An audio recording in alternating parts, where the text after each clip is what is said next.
Candi Borobudur merupakan candi Buddha yang terletak di Borobudur, Magelang, Jawa Tengah. Candi ini terletak kurang lebih 100 km di sebelah barat daya Semarang, 86 km di sebelah barat daya Surakarta, dan 40 km di sebelah barat Laut Yogyakarta. Candi Borobudur merupakan salah satu candi Buddha terbesar di dunia dan ada di Indonesia. Megahnya arsitektur Candi Borobudur, luas area, dan juga sejarahnya membuat Candi Borobudur masuk menjadi salah satu warisan budaya dunia, yang dimana sudah ditetapkan langsung oleh UNESCO.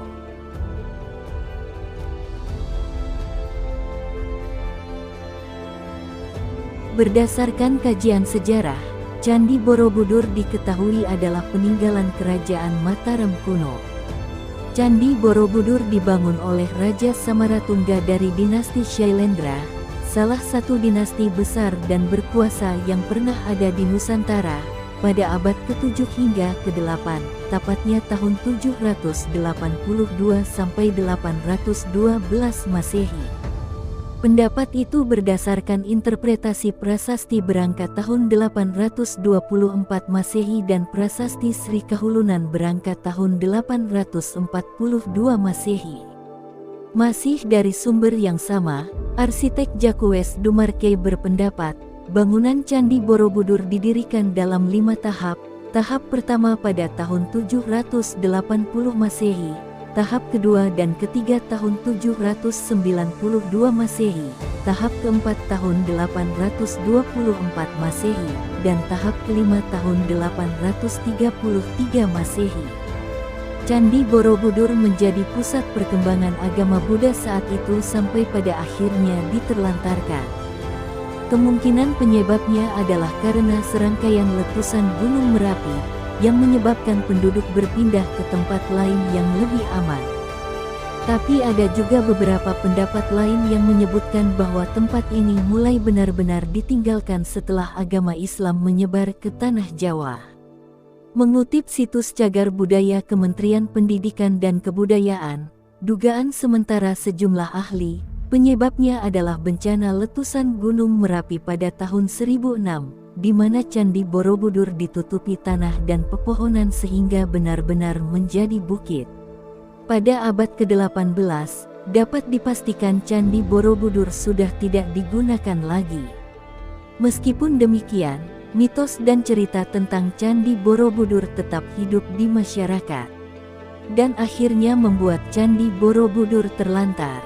Candi Borobudur ditemukan kembali saat Pulau Jawa ada di bawah kendali Inggris.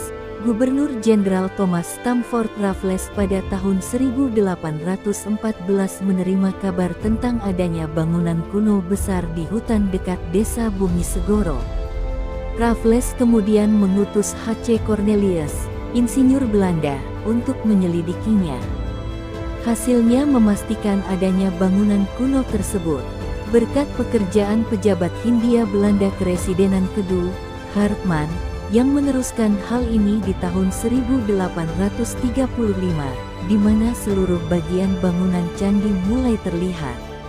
Hal ini tentu saja memicu rasa ingin tahu para ilmuwan dunia. Berbagai penelitian dan proses penggalian terus dilakukan, tapi tidak sampai tuntas. Akhirnya pada kurun waktu tertentu, Candi Borobudur sempat menjadi korban jarahan.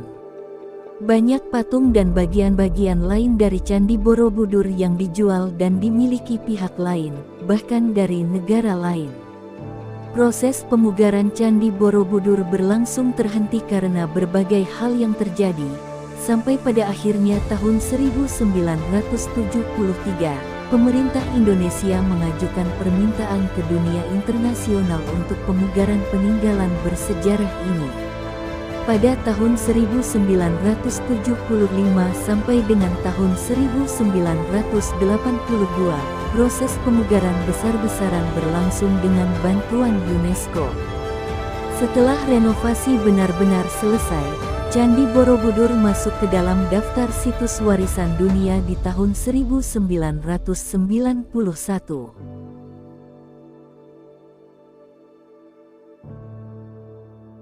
Pertama, tentu karena tempatnya, di mana kemegahan Candi Borobudur memang tiada duanya.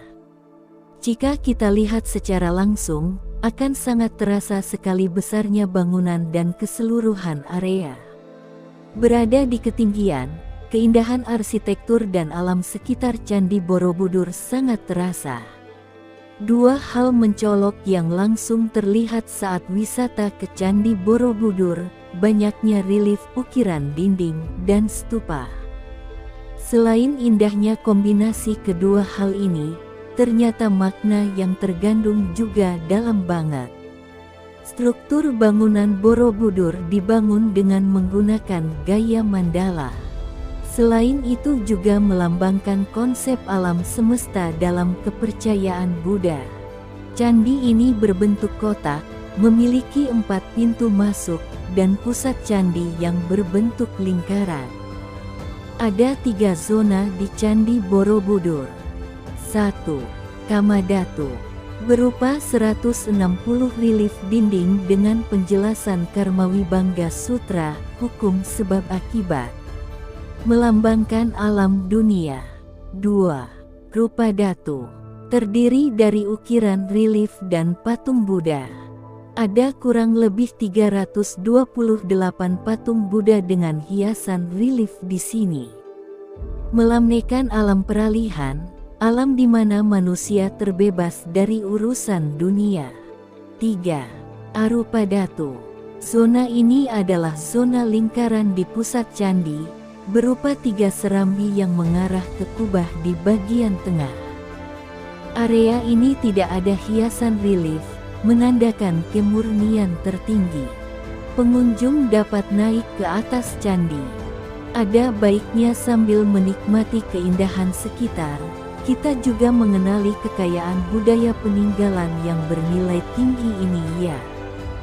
Salah satu daya tarik yang banyak banget diincar wisatawan, menikmati sunrise di Candi Borobudur. Panorama sunrise di puncak Candi Borobudur sudah banyak diabadikan dan memang indah banget. Mungkin tak terpikirkan oleh Anda, bahwa di Candi Borobudur Anda bisa mencoba safari gajah. Anda akan dibebaskan untuk berfoto, naik gajah hingga memberi makan gajah. Tak hanya itu saja, untuk Anda yang senang bersepeda, Anda juga boleh mengitari area kompleks Candi Borobudur dengan menggunakan sepeda. Tentunya pengalaman ini akan terasa menyenangkan ditambah dengan pemandangan megah dari Candi Borobudur dan keindahan alam sekitarnya.